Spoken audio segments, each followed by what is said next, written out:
Before his daughter went to school, Mark gave her a hug, but that afternoon, he saw her as a corpse. Mark felt his chest tighten, unable to breathe. After DNA testing, the police caught the killer, but the man showed no remorse, and even smiled. Before the trial, the sheriff told Mark the killer would get 15 years in prison. Mark's heart shattered. His daughter had been tortured to death, yet the killer lived freely. On the surface, Mark remained calm, using a work excuse to go to the outskirts. He chose an uninhabited house. Since the law couldn't give him justice, he decided to take matters into his own hands. Mark drugged the transport driver and followed the vehicle. When the drug took effect, he showed his doctor ID to gain their trust. The police thought Mark was helping, but he used the excuse of retrieving a first aid kit from the car and then drove off with the transport vehicle. After a long journey, Mark arrived at the house. He tied Bobby to the bed and smashed his knees.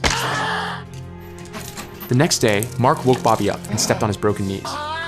Finally, Bobby was afraid. Mark then whipped him with an iron chain. Bobby begged for mercy endlessly. At that moment, Mark remembered when his daughter begged and he had stopped the assault. Mark wanted justice for his daughter, but his wife told the media he was insane. Mark called her to argue, insisting everything he did was out of love. His wife replied it was out of guilt.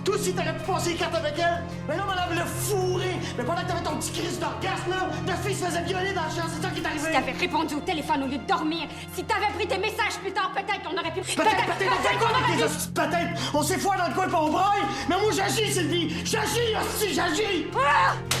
After the argument, Mark showed no mercy. He put Bobby on the operating table. Mark prepared a special drug, one that caused pain, but left the body immobile. He showed Bobby a photo of his daughter. Then, Mark pulled out his kidney, made it into soup, and served it to Bobby. For several days, Bobby was tortured nearly to madness. Bobby angered Mark, wanting him to give him a quick end. Des petites connes, j'en ai tué 3 autres.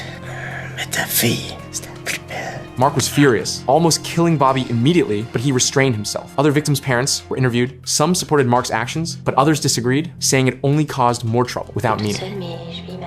Mark found a woman, drugged her, and brought her to the house. He wanted her to see if Bobby even existed.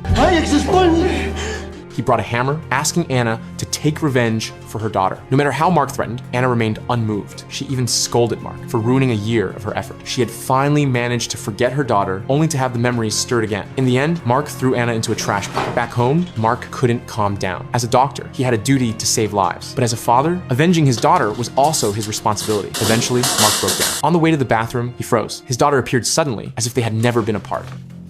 According to plan, Mark was supposed to kill the scum today, but he realized it wouldn't bring relief, so he pointed the gun at himself. Unexpectedly, the police arrived. Bruno Hamel! Mark walked out of the house, which was filled with hatred. Monsieur Hamel, pensez-vous toujours que la vengeance soit la bonne solution?